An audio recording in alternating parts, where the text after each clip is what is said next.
بے شک دوبارہ سیکنڈ بار اب دیکھو السلام علیکم، تم پر سلامتی ہو، وعلیکم السلام، اب تم پر بھی سلامتی ہو۔ یار اگر ہم نے سلام کر دیا کسی کو تو کون سا برا کام کر لیا، بے شک لیکن آج اگر کوئی کسی کو سلام کر لینا تو کیا کہ میں پتا لے ہم سے تبری آئے ہمیں سلام کر دیا ہے، اور کوئی سلام نہ کرے تو کیا کہ میں ابھی اس نے سلام ہی نہیں کرا، ابے تو خود بھی سلام کر سکتا ہے، زیادہ تر مولویوں کو انگلی اٹھا کے انہوں نے سلام ہی نہیں کرا۔ بھائی تم بھی تو سلام کر سکتے ہو اگر ہم نے سلام نہ کیا تو، لیکن یاد رکھنا میرے آقا کریم صلی اللہ تعالی علیہ وسلم کا فرمان، سلام کرنے سے کتنا بڑا ثواب ملتا ہے۔ سلام کی بات آگے تو بتا دیتا ہوں، میرے آقا ارشاد فرماتے ہیں، میرے آقا ارشاد فرماتے ہیں کہ جب ایک مسلمان دوسرے مسلمان کو پیار اور محبت سے سلام کرتا ہے اور وہ ڈر سے پیار سے ہی سلام کا جواب دے دے تو آقا ارشاد فرماتے ہیں دونوں کو نگاہیں پلٹنے سے پہلے اللہ پاک دونوں کے گناہوں کو معاف فرما دیتا ہے اور جنت کا مہمان بنا دیتا ہے۔ سبحان اللہ سبحان اللہ۔ اب ہم نبی کی بارگاہ میں جا رہے ہیں تو وہاں جا کر بھی سلام پڑھتے ہیں، وہاں جا کر بھی سلام پڑھتے ہیں، تو سلام پڑھنے کا کیا فائدہ؟ یہاں تو دونوں گناہگار، کرنے والا بھی گناہگار اور جواب دینے والا بھی گناہگار، دونوں گناہگار ہیں، تو دونوں کے گناہ مٹ گئے، دونوں جنتی بن گئے،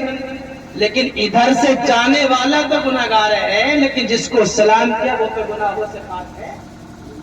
تو وہاں سلام کرنے کا تو کیا صلہ ملے گا، کیا صلہ ملے گا؟ آپ نے بارہ سنا ہوگا کہ صبح کو 70,000 فرشتے آتے ہیں، آنے کے بعد میں نبی کی بارگاہ میں صلاۃ و سلام پڑھتے ہیں، 70,000 صبح کو آتے اور شام تک پڑھتے رہتے ہیں، اور جب وہ جاتے ہیں تو اس کے بعد میں شام کو دوسرے 70,000 آتے ہیں، آنے کے بعد وہ بھی نبی پر صلاۃ و سلام پڑھتے ہیں۔ پہلا فائدہ تو یہ آقا کریم صلی اللہ تعالی علیہ وسلم نے ارشاد فرمایا کہ جب دعا ہوا کرے تو آہستہ سے آمین کہا کرو۔ صحابہ کرام نے عرض کی یا رسول اللہ ہم تو زور سے آمین کہتے تو اس میں کیا معاملہ ہے؟ آقا نے ارشاد فرماتا ہے، آقا ارشاد فرماتے ہیں کہ جب انسان دعا کرتا ہے تو اس دعا میں انسان ہی نہیں بلکہ فرشتے بھی شامل ہوتے ہیں، اور فرشتے بھی آپ کی دعا پر آمین کہتے ہیں، اور جب تم آہستہ سے آمین کہو گے تو تمہاری آمین فرشتوں کے ساتھ شامل ہو جائے گی، جیسے ہی ان کی آمین اللہ کی بارگاہ میں قبول ہوگی ویسے ہی تمہاری آمین بھی اللہ کی بارگاہ میں قبول ہو جائے گی۔ تمہاری آمین فرشتوں کی آمین کے ساتھ میں رب کی بارگاہ میں قبول ہوگی،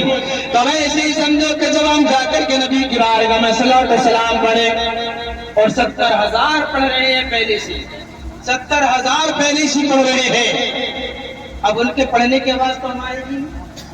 ان کے پڑھنے کی آواز ہمیں نہ آئے گی، تو پھر اب ہم جا کر کے سلام پڑھیں گے تو ہمارا سلام پڑھنا ان فرشتوں کے ساتھ میں شامل ہو جائے گا، اور جب پروردگار عالم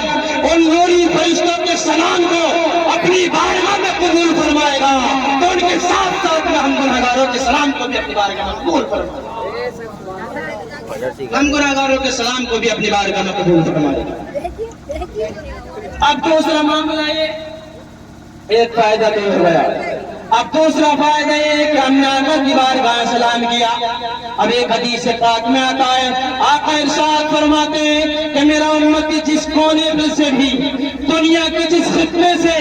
دنیا کے جس کونے سے مجھے سلام کرتا ہے میں اس کے سلام کو اپنے روزے میں سن لیتا ہوں، اور سننے کے بعد میں وہیں سے میں اس کے سلام کا جواب بھی عطا فرماتا، اس کے سلام کا جواب بھی عطا فرماتا۔ تو اس سے یہ بھی پتا چلا کہ ہمارا تمہارا نبی زندہ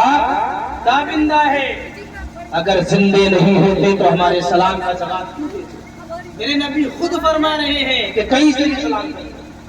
میں اپنے روزے انور سے اس کے سلام کو سنوں گا اور سننے کے بعد میں اس کے سلام کا جواب بھی عطا فرماؤں گا۔ اب دوسری بات یہ ہے، ہم نے سلام کر دیا تو یہاں فرمایا تھا دو گناہگار سلام کر رہے ہیں، نظریں پلٹنے سے پہلے پروردگار عالم دونوں کے گناہوں کو معاف فرماتا ہے اور جنت کا حقدار بنا دیتا ہے۔ وہاں جب نبی کی بارگاہ میں سلام کریں گے تو پروردگار عالم میری آنکھ اور میری نگاہ کو پلٹنے سے پہلے میرے گناہوں کو معاف فرما دے گا اور مجھے جنت کا حقدار بنا دے گا۔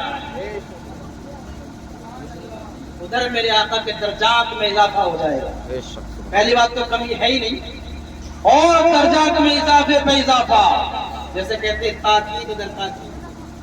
سمجھ گئی بات نہیں؟ تو یہ میرے آقا کریم صلی اللہ تعالی علیہ وسلم کا دیار ہے،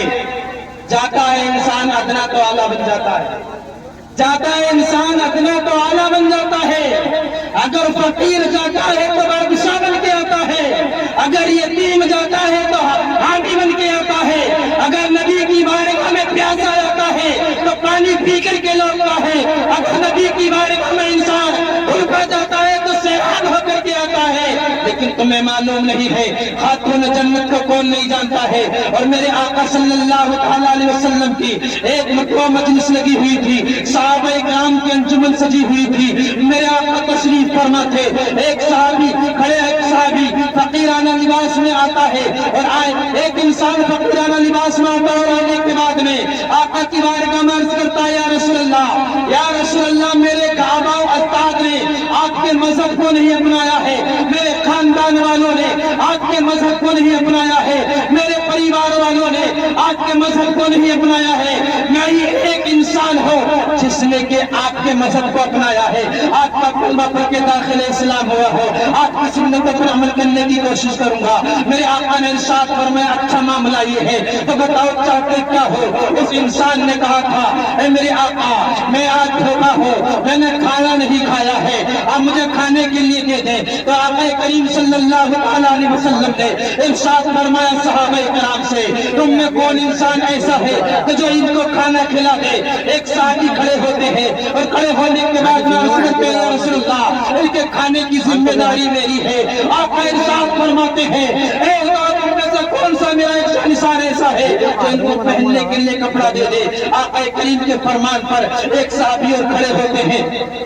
اور کھڑے ہونے کے بعد میں عرض کرتے ہیں، یا رسول اللہ ان کو کپڑا پہنانے کی ذمہ داری میری ہے، یہ ذمہ داری میری نہیں ہے۔ اب جنہوں نے وہ ذمہ داری لی تھی کہ میں کھانا کھلاؤں گا، ان کے کھانا کھلانے کی ذمہ داری میری ہے۔ مجمع سے نکلتے ہیں اور نکلنے کے بعد میں حضرت خاتون جنت کے دروازے پر پہنچتے ہیں اور پہنچنے کے بعد میں عرض کرتے ہیں کہ خاتون جنت باہر نکلو، دروازے پر آؤ۔ خاتون جنت سنتی آواز سننے کے بعد میں دروازے پر آتی ہے، سلام کرتے ہیں، سلام کرنے کے بعد میں ادھر سے جواب مل جاتا ہے۔ عرض ارشاد فرماتے ہیں، خاتون جنت آپ کے بابا کی بارگاہ سے آیا ہو، آقا کریم کی بارگاہ سے آیا ہو، ایک انسان کھانے کے لیے کچھ ہو تو کھانے کے لیے دے دیا جائے۔ خاتون جنت ارشاد فرماتی ہے کہ میرے گھر کے اندر تو کئی دن سے بھوکا ہے، میرا بیٹا حسن بھی بھوکا ہے، میرے بیٹے حسین بھی بھوکے ہیں، کئی دن سے کھانا نہیں کھایا ہے۔ آقا کی بیٹی کہتی کئی دن سے کھانا نہیں کھایا ہے، لیکن میں تمہیں کھانے کے لیے کہاں سے دے دو؟ لیکن افسوس کی بات تو یہ تھی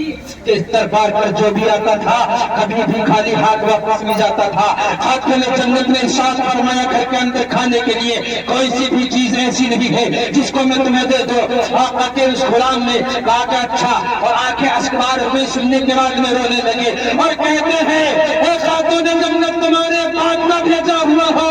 جب اتنا سنا ہے تو سننے کے بعد میں کہنے لگی اچھا، تو آپ اندر جاتے ہیں اور جانے کے بعد میں اپنے سر کی چادر کو اتارتی ہے اور اتارنے کے بعد میں لے کر کے آتی ہے اور آنے کے بعد میں کہتی ہے کہ لو یہ چادر میری ہے اور سامون یہودی کے یہاں کر کے بیچ لینا اور اس سے کھانا خرید لینا اور خرید کر کے جس کے لیے لے کے جانا ہو اس کے بارے میں لے جانا۔